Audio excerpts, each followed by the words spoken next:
The Immortal John Hancock here, and today I'm going to be continuing my Good and Cheap series with Nintendo GameCube, and I'm really excited to share some games with you that are not going to break the bank.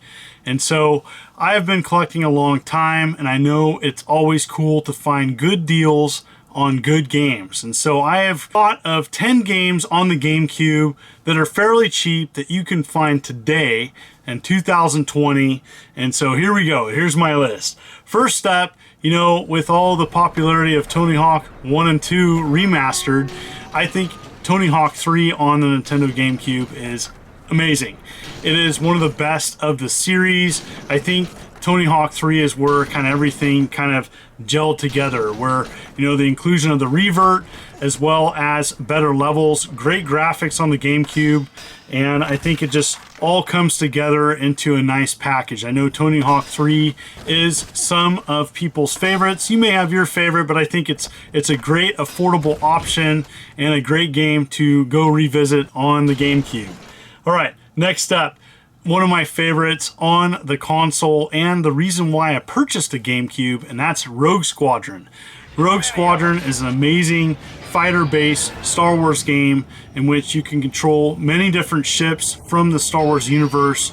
10 major main levels, but there's bonus levels, unlockables, weapon upgrades, and it has a medal system where you go through levels and try to get a gold medal, which is the best. And so I gold medaled on every single level of this. I absolutely love this game. It's one of the best on the GameCube and an exclusive. Fantastic graphics that still hold up today. Go check out Rogue Squadron. Next up is kind of a cool kind of hybrid. It's kind of an action RPG, and that's X-Men Legends. And so I think this is a fun game. It is 4-player option in this game, and so you start off as a single, controlling one single character, Wolverine. But as time goes on, you include people in your team, and eventually you're controlling all 4 characters with a really cool control setup. And so the AI can control the characters that you're not. It's got great gameplay. There's lots to like about this affordable X-Men game.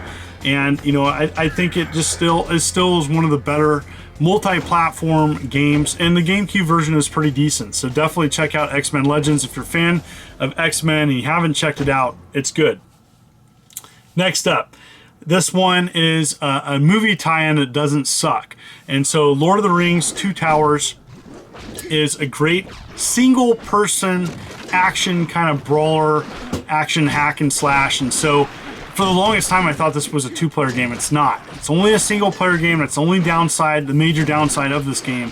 But it follows half of the first movie and a majority of the second movie of the Lord of the Rings trilogy. And so I think it's really good. It's about 5 hours in length. There is some unlockables that are easy to accomplish.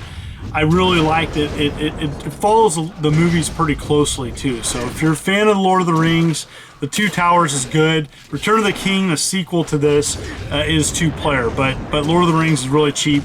Check it out. All right, next up, Lego Star Wars and the original trilogy. And so there's actually 2 different trilogies offered, and both are great. I'm kind of old school, so I like the original trilogy that covers A New Hope, Empire Strikes Back, and Return of the Jedi. And so both are fantastic though. But that's my pick. The Lego Star Wars games are family friendly. They're a lot of fun to play with another person, great multiplayer. And this is a very affordable option and a lot of content, tons of extra secrets, and you can unlock things in the game by playing it. Over time, accumulating different pieces in the game reward you with unlockables. Really a fun game, so definitely check it out. Next up, and this is Wreckless, the Yakuza missions. And this game is not perfect, but if you just want to drive around and smash into things, this is a fun game. For what I've played so far, I like this game. It's not perfect, but it's very affordable, and I had a lot of fun with it. It kind of has that feel of kind of like a cross between Crazy Taxi and Burnout. And so there's a lot of neat things in this game. It definitely has kind of the arcadey feel to it. and I enjoyed myself playing this. It's a decent game and very cheap, and it's on my list for that reason.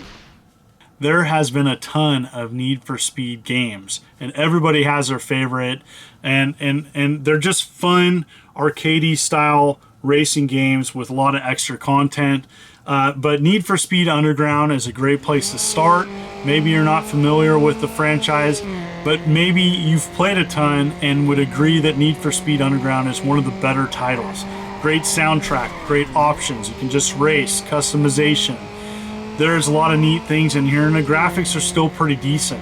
And so I went back, not really having high expectations, thinking, you know, has this aged okay? I think it has. I think it's actually one of the better racer games on the Nintendo GameCube, and I really enjoyed playing it. So Need for Speed Underground's on here, affordable pick.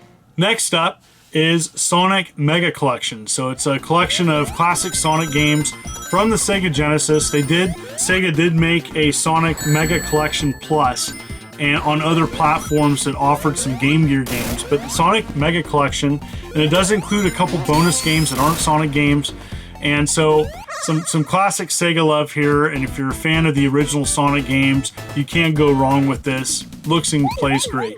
Next up, and so if you're a fan of like futuristic racing games, and you know, it's crazy how some prices of GameCube games have just exploded, and other games have stayed relatively stable. And Extreme G3 is a good example of a futuristic racer that's still affordable. And so I think it's great. It's got 4-player multiplayer on it, and you know, looks better than the PlayStation 2 version. So Extreme G3 is a good pick if you like futuristic racing. I think it's got a lot to offer. You know, some of the levels look so-so, but I actually really like the control with the GameCube controller. It's a good example where that controller really fits with this type of game. Like it a lot. Next up, and last and definitely not least, is Midway Arcade Treasures. And so I'm a big fan of many games offered on this. So it's classic arcade games, including Robotron 2084, but you also have Gauntlet, Road Blasters, Paperboy. I mean, there's lots of great games on this package. Now, maybe you're not a fan of the games mentioned or the games offered on the package, but there's actually Midway Arcade Treasures 1, 2, and 3. So there's other games on other collections that you may prefer. I like the first one. It's old school and it's got some wonderful arcade hits and it plays great. Check it out. So there is my list of good and cheap Nintendo GameCube games that you can still find today. What is your pick? I want to know what games you would choose for good and cheap games on the Nintendo GameCube, and comment below, as I always love to hear your picks and your stories. I love your stories connected to playing these games. Thank you for the ongoing support as I march towards 95,000 subs. I am getting closer, and I've been uploading every week. Hit that like and subscribe button and click the bell for upcoming videos because I'm uploading all the time. This is the Immortal John Hancock, and you take care.